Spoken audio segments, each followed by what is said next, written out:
Hi guys, ayan, it's checkout time. Checkout time ng 12 noon, exactly 12 noon. So yun guys, nag-enjoy naman ako dito sa sa overnight stay ko dito sa Crown Regency Hotel and Towers dito sa Cebu City. So yun, kanina nag-breakfast ako this morning at okay naman yung breakfast nila. Medyo marami rin yung choices.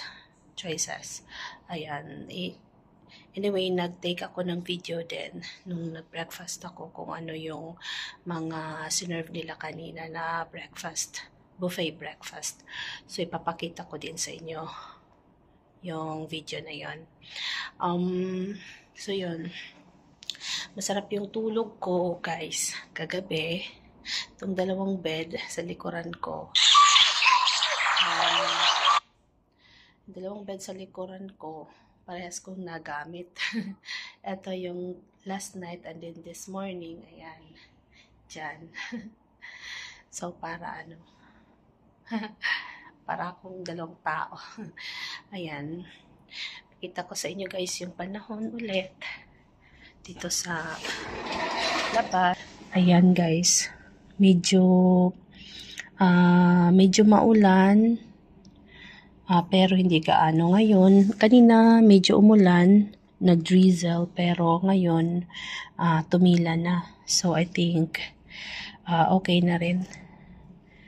Hindi na gaano maulan. So yun. Kita nyo guys yung yung medyo malabo lang. Yung bridge doon. Ayan, may bridge. Mahabang bridge. Kasi doon port na yan, port area na doon. Dagat na. Yun guys. Ang balak ko pagka-check out ko dito, pupunta ako sa isang restaurant. Ang tawag is, La Parade. Hindi ko ma-pronounce kung ano yun. Basta papakita ko na rin sa inyo yun mamaya. Kasi hindi ko alam, nakalimutan ko. Basta something La Parisian. Ewan ko kung tama yung pronunciation ko. Pero it's a French restaurant dito sa Cebu City.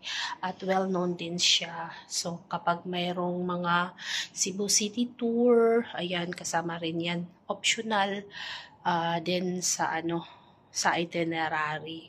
So, yun guys, pupuntahan ko yun doon mamaya.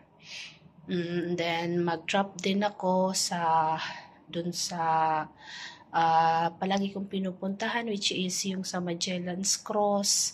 Ayan, para magpa-Thanksgiving. And then, bumisita na rin sa Basilica di Santo Niño Church.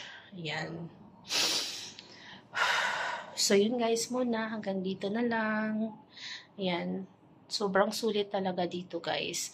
At I think sa next na punta ko, which is dito sa Cebu, which is sa next month, dito pa rin ako mag-check-in kasi sobrang mura niya. At sana guys makakuha pa rin ako ng promo nila.